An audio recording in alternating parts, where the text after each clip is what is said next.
Leo Tolstoy once said, "Spring is the time of plans and projects." I don't know if he said that before or after Titanic, but by God, I think that teen heartthrob was onto something. Because I got plans, my friends, to take the old C220 for a spin, knock out a 6x17 I've had my eye on for months, and make some orange juice. A hummingbird built her nest right here at the start of spring. And you know, far be it from me to cast aspersions on the parental decisions of a hummingbird, but it didn't seem like the best place to build it. Pretty unstable in the wind, and it's basically eye level with a full-grown bipedal primate.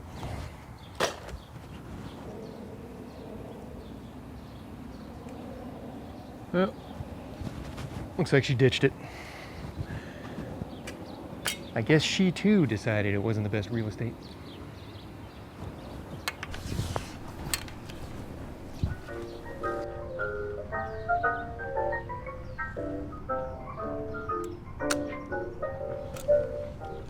I woke up this morning, had a freight train on my mind.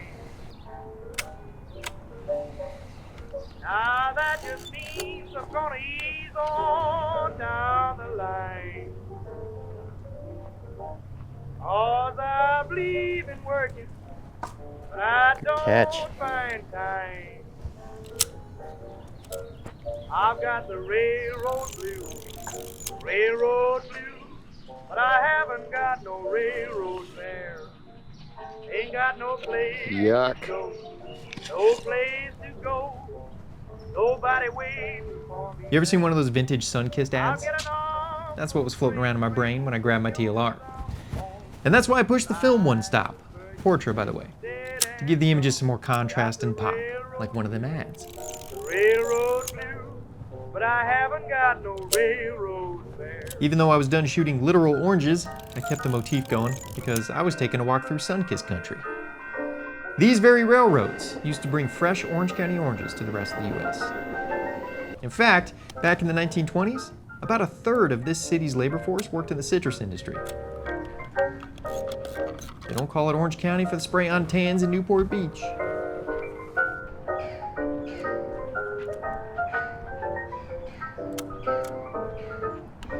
A cloud of gnats floating in late afternoon light. A photo I thought for sure wouldn't turn out, but ended up being my favorite from the walk. Because that right there is nostalgia in a square. Nowhere to go. Nobody waiting for me there. I'm gonna ride all night to keep from sleeping, sleep all day, keep from eating. Got the railroad blues, but I haven't got no railroad fare. Much of what the rest of the world knows of the OC, kind of hate that term, is what they learn from shows like the OC. But it's not all plastic housewives, aging frat boys, and corporate manicured master plan communities. There's actually a lot of culture and character, especially in historic areas like this. Railroad blue, but I haven't got no railroad fare.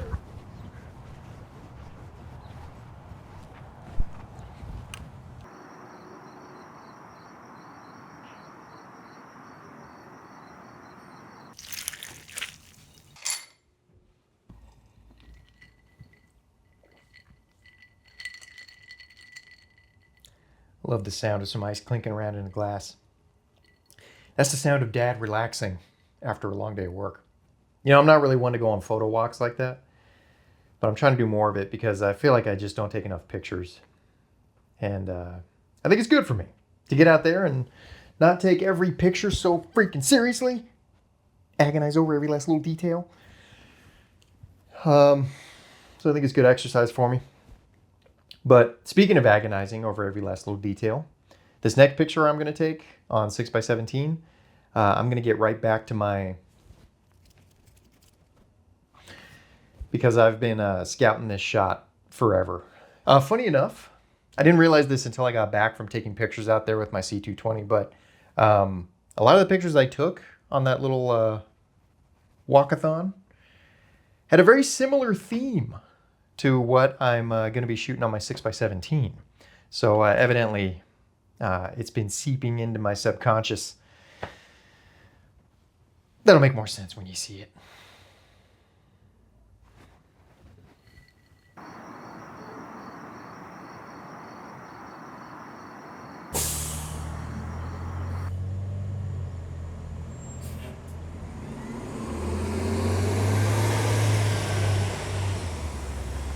See what I mean? Plants overtaking man-made structures. Life, finds a way. Now, if only the weather would cooperate. That was problem number 1. Sunny when I showed up, cloudy as soon as my tripod legs hit the ground. Because, of course. Problem number 2, the bus schedule. Every 30 minutes, all freaking day.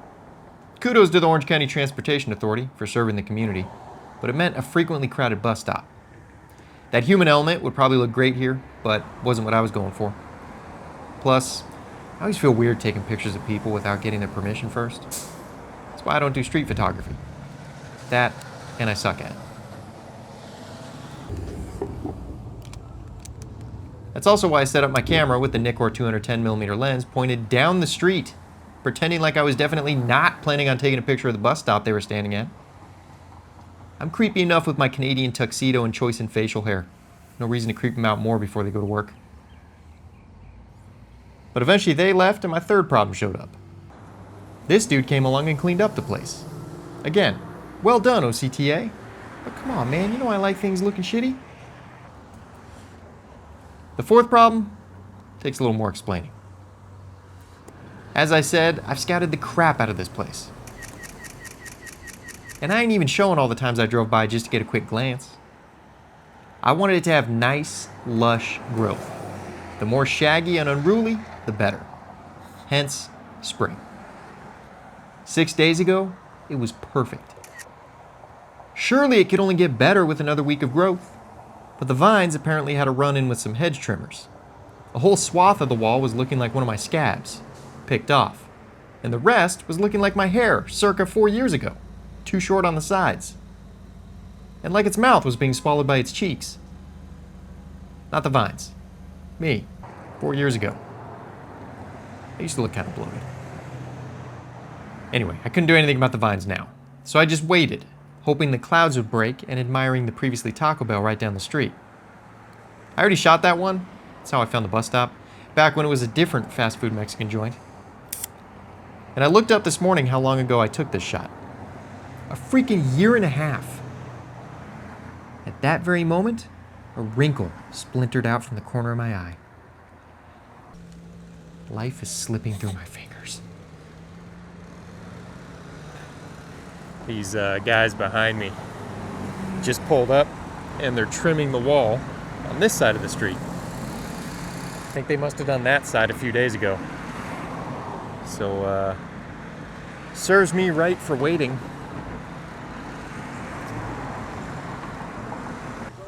Good, how you doing? Doing well. Are you coming through here? Yeah, we're gonna be getting in here really quick. Okay, cool. We gotta get to all these trees, so you might need to move. Okay, gotcha. All right, thank you, sir. Thanks. That's all she wrote on that. And there's problem number 5. Damn you, Orange County, for being so on top of your public services. I needed to get this shot. How long could I hold out before pissing those guys off? It was about to break. I could feel it. I just needed 3 more minutes.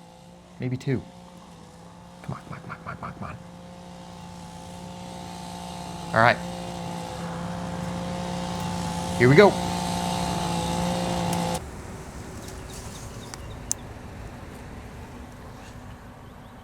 The clouds never broke.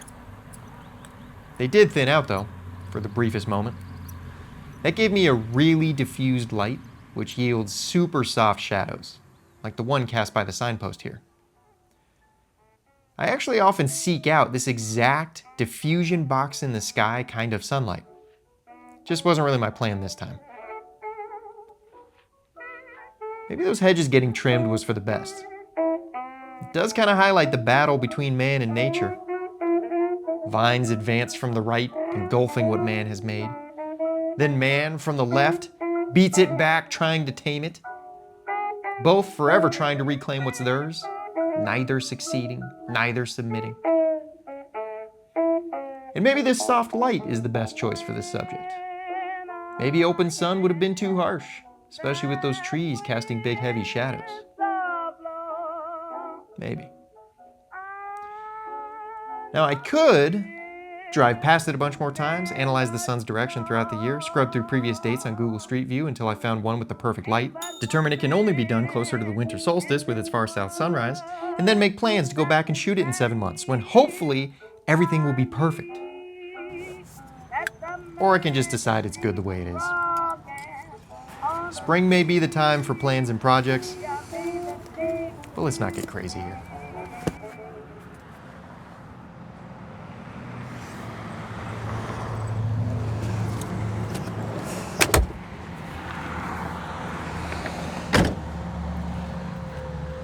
Unbelievable.